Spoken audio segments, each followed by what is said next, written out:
Brian, I wanted to ask you about a story you've been following about here in the United States, about Senate candidate Graham Platner and what's happening in Maine's Democratic primary.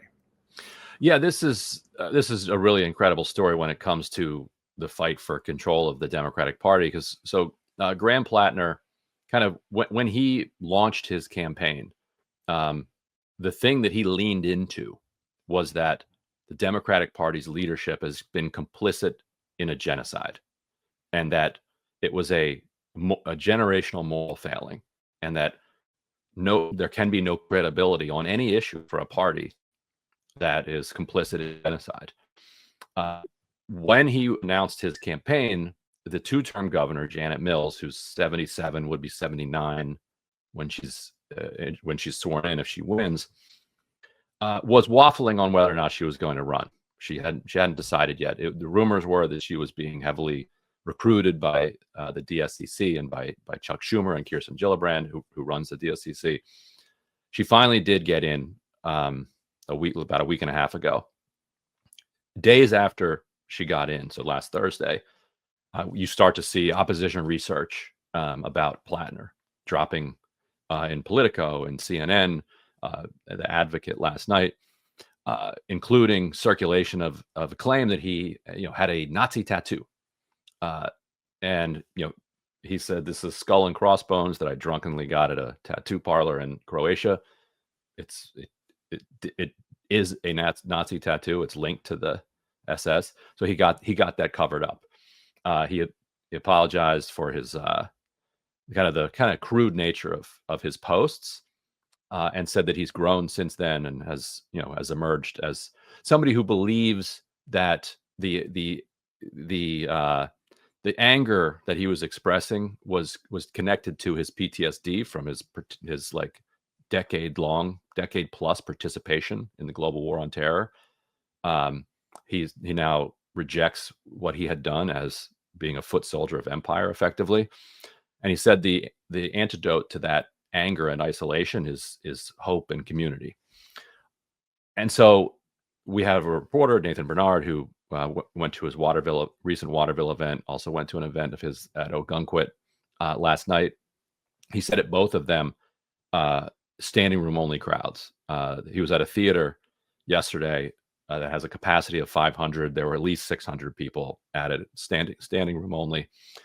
And he said that people there were just more energized, perhaps, than before. That's all anecdotal. What you see on the ground, who knows whether or not that translates more broadly. This morning, a survey came out. Let me pull this up from the University of New Hampshire that has, and here, let me post this. Actually, let me make sure my DMs are not up. No, they're not. So this is an almost like comical level of disconnect from the party leadership. So this is a two-term governor. She's the current serving governor. She's now been endorsed by Chuck Schumer, recruited by the party, and she has spent the last week, hammering Graham Platner with opposition research. So this poll was conducted from October 16th to the 21st, which aligns actually with his scandal. The 16th, I believe, was last Thursday, and that's when the story started dropping on him. This poll has Democratic primary voters supporting Graham Platner at a level of 58%, with Janet Mills, the sitting governor. I can't emphasize that enough. The sitting governor at 24%. And then this guy, Jordan Wood, we actually wrote a story about him. He's at 1%. His husband runs this organization, this company called Mothership Strategies, which pioneered collecting people's emails and phone numbers and blasting them with, like, and maybe you even get them. I get them. It's like, they look like you haven't paid your phone bill, like that kind of scammy stuff. Or if you don't give Pelosi $5 now, like the world is going to end by midnight. So he has raised millions of dollars to be sitting there at 1%. But meanwhile, even if you combine him with Janet Mills, they're sitting at 25%, getting absolutely crushed, even in the wake of this scandal. So it represents, I think, a dramatic and fundamental break that the Democratic Party base is undergoing with its party leadership. And I don't think you can disconnect or disentangle the party leadership's embrace of this genocide with the rejection that it is facing from party candidates. So Nathan, who was at the event, he interviewed a whole bunch of people. One of the first people he talked to said, he's apologized for what he said. I want a candidate who doesn't take corporate money and doesn't take money from AIPAC. That's my bottom line. Bernie Sanders has endorsed him and has stood by him. And Bernie Sanders, lost family in the genocide, so in the Holocaust. And so if anybody's going to, have standing to object to somebody with a Nazi tattoo, it would be somebody like Bernie Sanders. But he said, look, he didn't know it was not linked to, it's a skull and crossbones. That's been a symbol for, renegade young men since like the 17th century. And now that he discovered that it was, he covered it up. And I think the more that the party leadership kind of leans into this, the more out of touch they look. I think what people want today is to know who your enemies are. And this has brought, his enemies out of the woodwork.